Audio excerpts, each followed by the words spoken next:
Барлықтарыңызға сәлем, менің құрметті тыңдармандарым. Әңгімем ұнаса, каналыма тіркеліп, лайк басыңыздар. Көрші пәтерден тағы айқай-шу шықты. Тыңдап жатырмын. Еркектің даусынан әйелдің даусы қаттырақ шығады. Бірін-бірі боқтаған еркек пен әйелдің даусы подъезді алып барады. Шыдай алмадым. Барып есіктерін қақтым.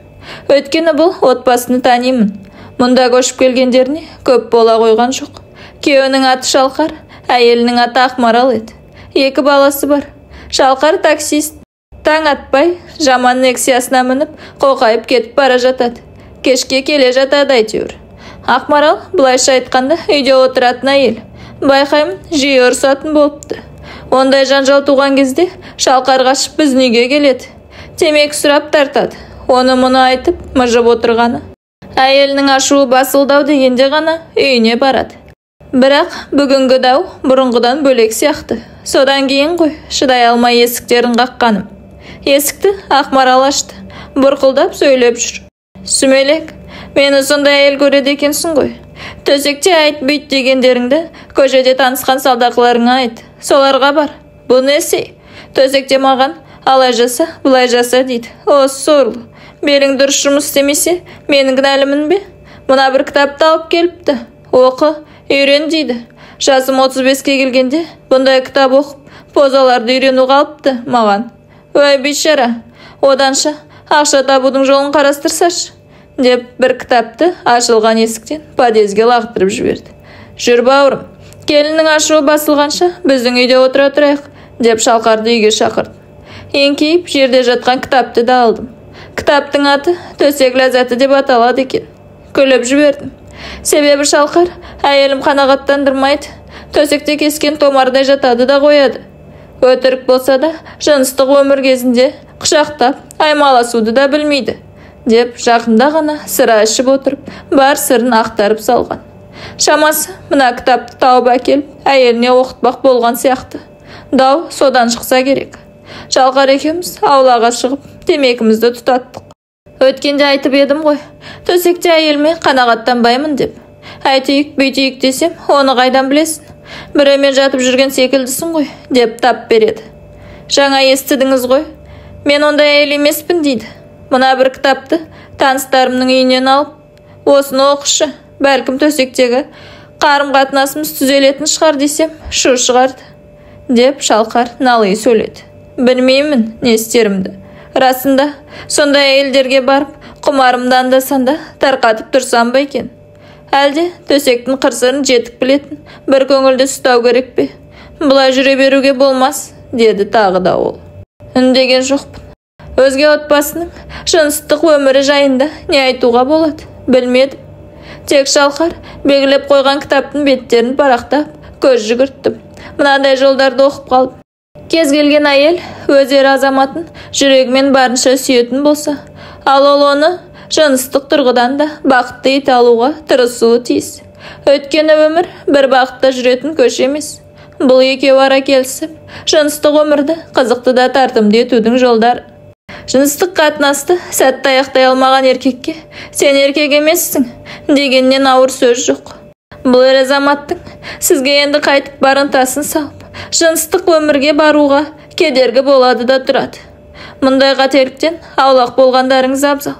Тіпті мұндай балағаттаулар да, басқа да жыныстық өмірге кері пікірлер де бірте-бірте жігітті белсіздікке әкеледі. Сондықтан жыныстық өмірдің өте нәзік психологиясы бізден бір-біріміздің көңілдерімізге кірбің түсірмейтіндей іс-әрекет етуді талап етеді.